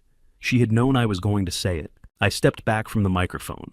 Frank Delgado walked up to take my place. He was wearing his canvas jacket, the same one he had worn to the hospital 4 months ago, and he gripped the sides of the podium with both hands like a man steadying himself against a current. His voice, when it came, was rough and low and completely without artifice. "My name is Frank Delgado. I worked the Riverside site in 1993. I saw Charles Harrington alter the project documents the day after the collapse. I saw what he said to Helen Carter to make her go along with it." He stopped. His jaw moved. I was 22 years old, and I said nothing. I told myself it wasn't my place. I have been telling myself that for 30 years. Another stop longer. I'm done telling myself that. Sarah Brooks told the truth. 3 men died because someone decided profit was worth more than their lives, and a woman spent the rest of hers in a cell for refusing to say otherwise. I'm sorry I didn't stand up 30 years ago. I am standing up now. He stepped back from the podium. His hands were shaking. He pressed them flat against his thighs and stood very straight and looked at no one. The questions came after that directed at Rogers mostly about the civil investigation into the Harrington estate, about the families of the 3 men who had died, about what accountability looked like when the primary responsible party had been dead for 10 years. Rogers handled them with the crisp precision of a woman who had prepared for all of them. I stood to the side and let her. At some point, Leonard appeared at my elbow with my coat, which I had left inside, and had genuinely forgotten about despite the temperature. He draped it over my shoulders without comment. I pulled it on. "You did it," he said quietly. "We were 30 years late," I said. "Yes." He didn't argue with that. "But you did it." Below us on the courthouse steps, a woman I didn't recognize had set a small bunch of white flowers against the base of the railing. No card, no explanation, just flowers going slightly stiff in the February cold. I looked at them for a long time. I didn't feel brave. I didn't feel relieved. I felt the particular exhaustion of a man who has been carrying a load for so long that setting it down doesn't feel like freedom. It just feels like the absence of something that had become, through sheer duration, almost familiar. But the flowers were there. And Sarah Brooks's name was in the public record now, attached to the word innocent, and no one could take that back. That had to be enough. I told myself that had to be enough. March came in cold and stayed that way. The sentencing hearing was scheduled for a Thursday morning, and the courtroom was smaller than I had expected. Not the high-ceilinged hall of the arraignment, but a narrower room on the 4th floor with wooden benches worn smooth from decades of people sitting in them with difficult things on their minds. The press had largely moved on. The seats behind the bar held maybe 30 people. The DA's team, Leonard, a few journalists who were still following the story, and the families of the 3 men who had died at Riverside, who had been notified of the proceedings and come quietly and sat together in the 2nd row without speaking to anyone. I sat in the 3rd row. Michael was not there. He had called me the night before from his apartment near the hospital. His voice had been steady in the careful way that told me it was costing him something to keep it that way. "I wrote a statement," he said. "I'm going to send it to the attorney to read in court, but I can't be in that room, Dad. I'm not there yet. I don't know if I'll ever be in a room with her again. I understand, I said. Do you think that makes me a bad person? The question hit me somewhere unexpected. No, I said. It makes you a person who almost died eating breakfast his wife made him. You don't owe that room anything. A pause. Then, tell me how it goes. I will. The judge entered at 9:15. The room stood and sat. Natalie was brought in from the side door, in a gray facility uniform, her hair pulled back, her face composed with the rigid precision of someone who had decided exactly how much of themselves they were willing to show in a public proceeding. She sat at the defense table and didn't look at the gallery. Then she looked at me, just for a moment. Something moved across her face, not quite gratitude, not quite apology, but a compound of both that had been arrived at through something harder than either. I nodded once. The judge read Michael's statement aloud himself at the DA's request, and the room was very still while he did. My name is Michael Carter. I am a cardiologist at Hartford County General Hospital, and I am the husband of the defendant. I loved the woman I thought I had married. I am no longer certain that woman existed in the way I understood her to. What I am certain of is that she was also a daughter who lost her mother to an injustice that my own family helped create. I am not asking this court for leniency on my behalf. I am not asking for severity either. I am asking for justice, whatever that means, in a case where the original wrong cannot be undone. I cannot be in that courtroom today. I am not yet able to be in the same room with what happened. But I am still here. I am still trying to understand. And I think that is all any of us can honestly say. The DA recommended 12 years with eligibility for parole after 8 contingent on full cooperation with the ongoing civil investigation into the Harrington estate. The judge accepted the recommendation. When the gavel came down, Natalie closed her eyes for 3 seconds. Then she opened them and looked straight ahead while the officers stepped forward. She stood without being asked. She put her hands behind her back without being told. As they walked her toward the side door, she turned her head and looked at the gallery one last time. Her eyes found mine and held them. She mouthed 2 words, "Thank you." Then the door closed behind her. I sat on that hard wooden bench for a long moment after the room began to empty around me, not quite able to stand up, yet not quite ready to walk back out into the March cold and the ordinary world. Leonard sat beside me and didn't rush me. It was Margaret Spencer who made me move. I didn't know her by sight. I had never met Sarah. Brooks's older sister had never sought her out in the years after the conviction, had told myself, in the comfortable way of people who don't want to feel things, that there was nothing useful I could say to her. She was perhaps 70 silver-haired, with Sarah's same particular way of holding her chin slightly up, as though she had spent a lifetime refusing to be looked down on. She stopped in front of me. She didn't offer her hand. "Mr. Carter," she said. Her voice was measured and careful and gave nothing away. "I'm Margaret Spencer. Sarah was my younger sister." I stood up. "Mrs. Spencer, I'm not here to thank you," she said, not unkindly, just precisely. "I'm not ready for that, and I may never be. But I wanted to give you something."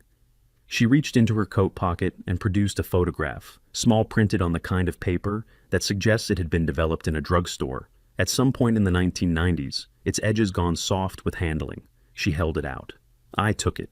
It showed Sarah Brooks younger lighter, standing in a park with autumn trees behind her, wearing a red jacket holding a small child on her hip. The child had dark pigtails and a gap-toothed grin, and was laughing at something outside the frame with the total physical commitment that small children bring to laughter, her whole body leaning into it. Natalie, maybe 5 years old. "That was taken 6 months before the accident," Margaret said. "At Keeney Park, Sarah's birthday." Her voice remained even, but something moved behind her eyes that cost her something to keep contained. She was happy that day. I want someone outside this family to remember that she was happy, that she wasn't only what happened to her. I looked at the photograph for a long time. At the woman in the red jacket who had called my house on a Wednesday night and asked me to look, just look, and whom I had turned away. And at the little girl laughing on her hip, who had grown up and carried that laughter into my family, like a wound dressed to look like a gift. "I'll remember," I said. My voice had gone rough, and I didn't try to fix it. "I promise you, Mrs. Spencer, I'll remember." Margaret Spencer looked at me for one long, assessing moment. Then she turned and walked toward the courtroom door, and I watched her go, and I did not call after her because there was nothing left to call. I looked down at the photograph in my hands. A mother and her daughter 6 months before the world came apart. Just a park, just a birthday. Just an ordinary afternoon of uncomplicated joy. I put it carefully in my inside coat pocket, close to my chest, and walked out into the cold. 6 months after a Sunday morning that had nearly taken everything my son came back to Sunday dinner. He called first, which was new. Michael had always been the kind of person who showed up at the door at your elbow in your life without much advance notice, on the theory that people were more genuinely glad to see you if they hadn't had time to prepare. But he called on Saturday evening and said, "I'm thinking of coming for dinner tomorrow. Rebecca would like to come too, if that's all right with you." I had to set the phone down for a moment, just for a moment. "Tell her she's more than welcome," I said when I picked it back up. "I'll make pasta." "Not soup," Michael said. "Not soup," I agreed. There was a beat of something between us, not quite laughter, not quite its opposite, but the particular sound of two people who have been through something terrible together and discovered with a relief too large to name that they are still capable of making the same joke. April had brought the first real warmth of the year to Hartford. I opened the kitchen windows while I cooked, and the smell of garlic and olive oil moved through the house in a way that felt for the first time in a long time like it belonged there. Like the house was still capable of being a place where something good happened. They arrived together at 6. Rebecca Turner was wearing a green jacket and carrying a bottle of Chianti, and had the particular ease of a person who is trying not to be visibly nervous and succeeding about 70% of the way. Michael was thinner than he had been before. His face still carried some of the hollowness that the ICU had put there, but he was standing straight and his color was good, and when he looked at me in the doorway, he didn't look away. "You look better," I told him. "I feel better," he said. "Mostly."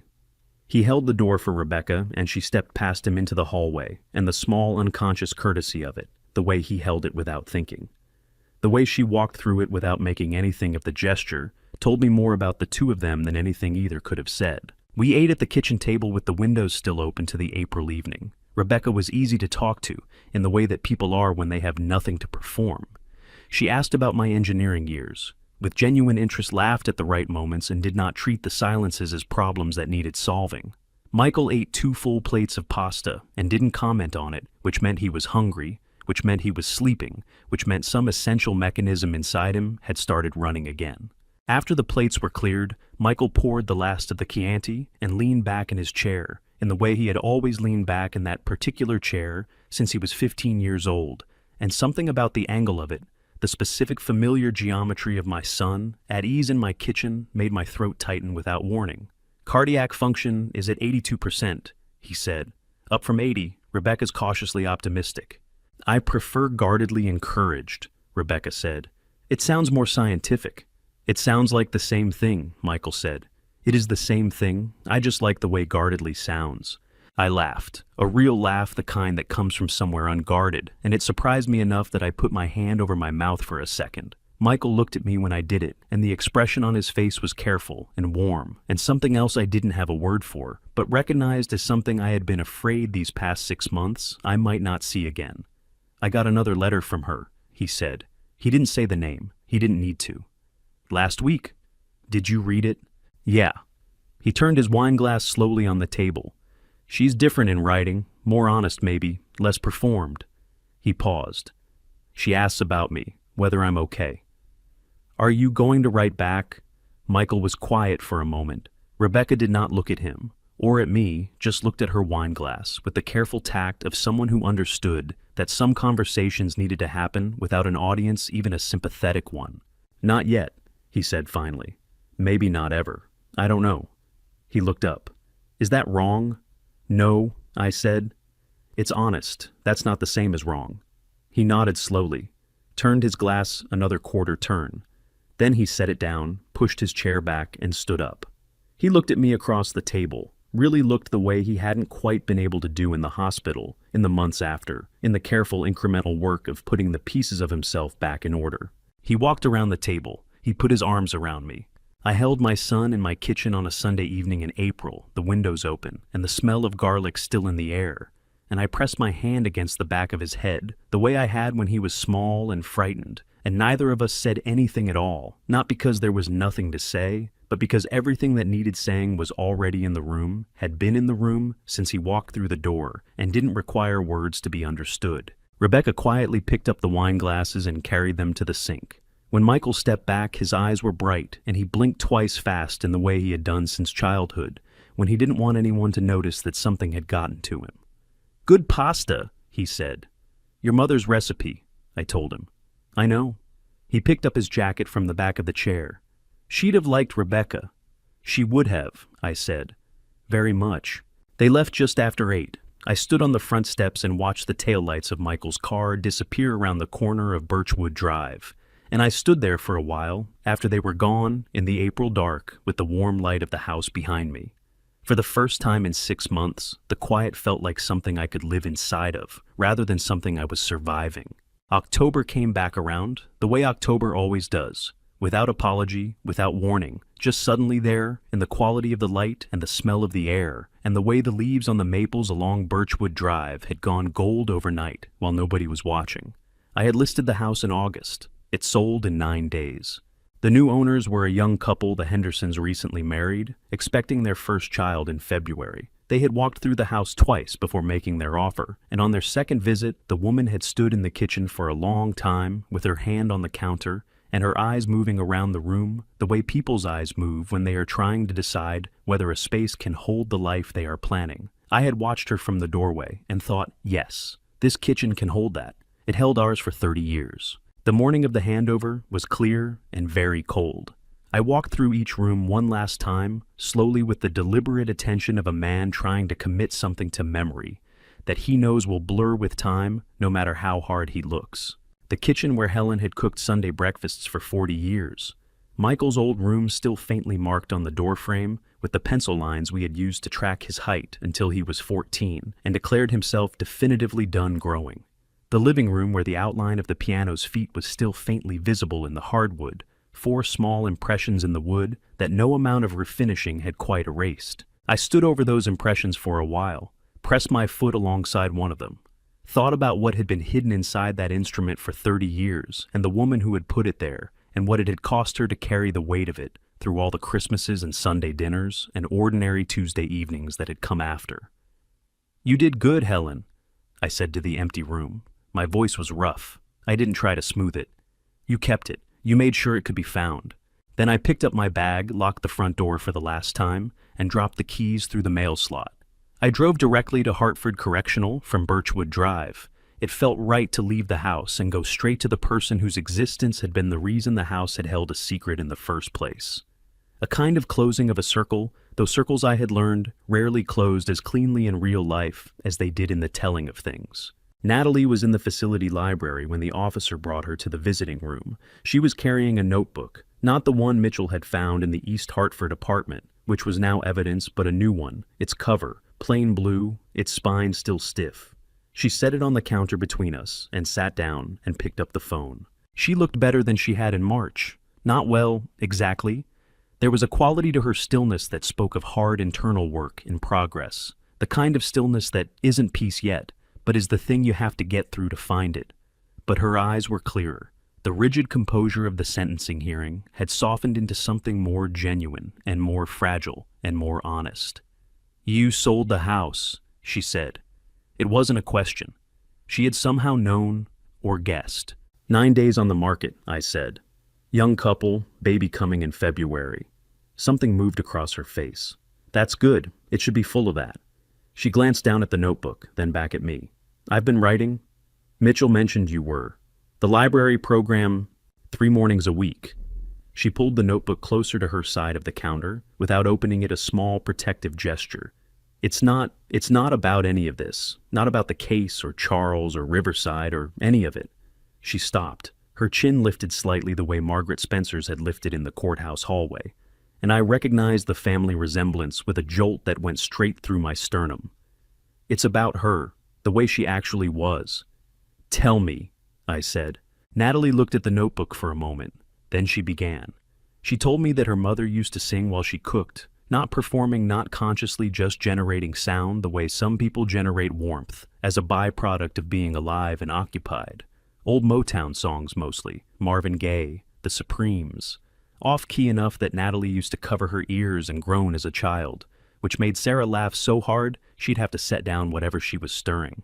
She told me that Sarah had cut the crusts off her toast every morning until Natalie was 9 years old and announced firmly that she was too old for that, whereupon Sarah had cut them off one final time with great ceremony and said, "Last time, you're on your own from here," and had then, when she thought Natalie wasn't looking, eaten the crusts herself so they wouldn't go to waste.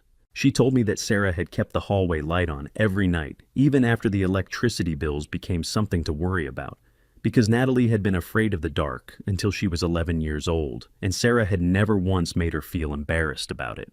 By the time she finished, Natalie's voice was thick and her eyes were bright, and she was gripping the edge of the notebook with both hands like it was something she had almost lost and was not yet quite sure she had found. I spent so long remembering how she died, she said, that I almost forgot how she lived. I think that might be the worst thing I did before any of the rest of it. Then keep writing, I said. Write all of it. Every song, every crust, every light left on. Write it down so it doesn't disappear. She nodded. Her throat moved. I reached into my coat and took out the photograph Margaret Spencer had given me in the courthouse hallway 8 months ago. I had carried it every day since. I set it flat on the counter between us. Natalie looked at it. Her breath caught a small, involuntary sound, like something delicate giving way under its own weight. "Keeney Park," she whispered. "Her birthday." "I know." I left the photograph where it was. "I had a copy made. This one's yours." Natalie picked it up with both hands the way you pick up something that matters. She looked at it for a long time. At her mother, in the red jacket, laughing. At herself, at 5 years old. Laughing back, both of them leaning into it with their whole bodies in the October light of a park in Hartford on an ordinary afternoon that neither of them had known yet to cherish. When she finally set it down, her face was wet and open and completely without armor, and she looked at me across the counter with the expression of someone who has been carrying a very heavy thing for a very long time and has just for the first time been offered a place to set it down. "Thank you, William," she said. Not Dad. William. It was the right word, and we both knew it. "Take care of yourself, Natalie," I said. She'd want that. Whatever else, she'd want that. I drove to my new apartment on the other side of the city with the October light coming through the windshield in long gold angles.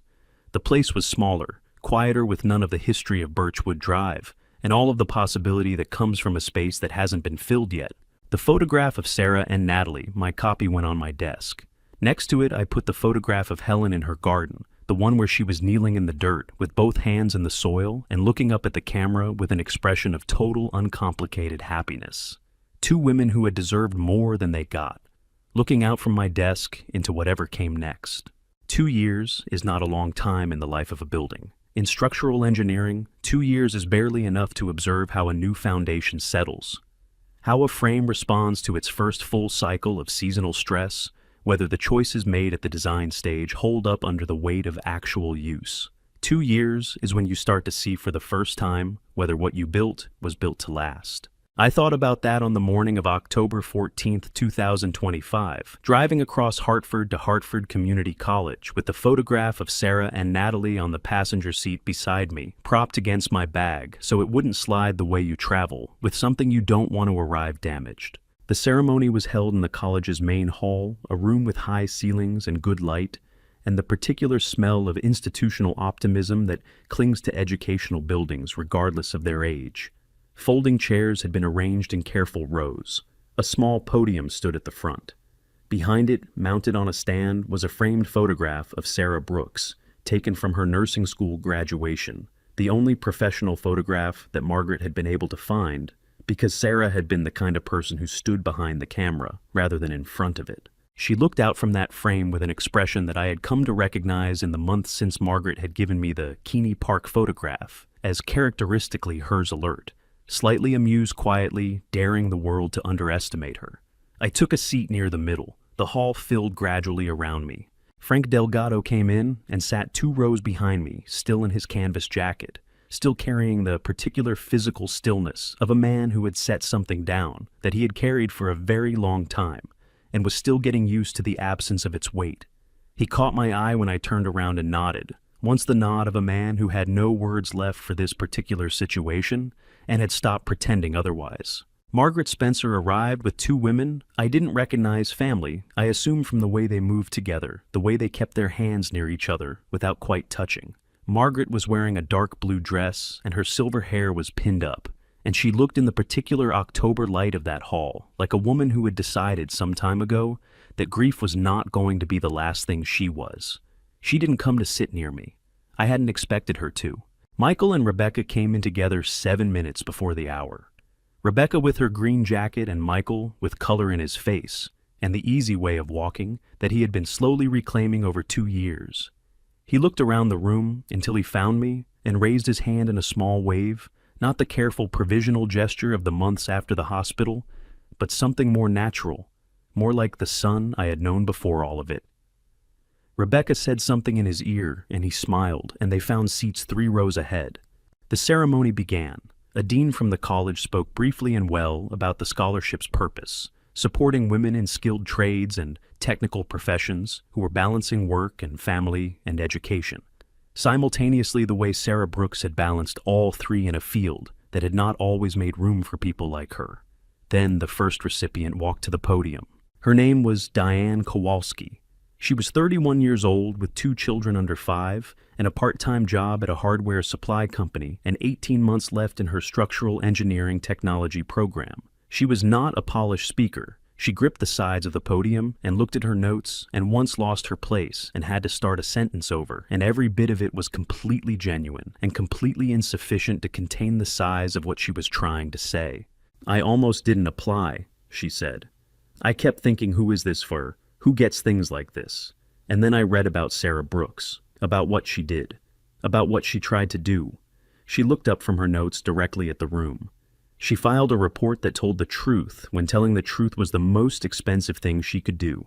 And I thought, if she could do that, I could fill out one more form. Her voice wavered and she pressed her lips together and continued. "I'm going to finish this program, and then I'm going to go to work, and I'm going to do it the way she did, by looking at what's actually there and saying what I actually see. That's all I've got." But I think that's what she'd want. The room applauded. I pressed my hands together and felt the sound of it move through me and looked at Sarah Brooks's photograph and thought, yes, that is exactly what she would want. The dean returned to the podium and said a few closing words, and the ceremony was over, and the room began to rearrange itself into the informal patterns of people who have just been through something together and are not quite ready to go back to ordinary life. Michael came to find me first. He put his hand on my shoulder, not the careful, tentative touch of the months after the hospital, but something with weight in it. Something that said, "I am here and I intend to keep being here," and stood beside me looking at Sarah's photograph. "She looks like Natalie," he said. "Around the eyes." "Yes," I said. "She does." He was quiet for a moment. "I wrote back," he said, "to Natalie last month." I turned to look at him. He was still looking at the photograph. "Not much," he said. "Just that I hoped she was okay, that I didn't have any answers yet, but I wasn't done trying to find them." He paused. "She wrote back in 2 days. She said she understood. She said she was learning to cook. Apparently the facility has a culinary program, and she signed up." He made a small sound, not quite a laugh, but its cousin.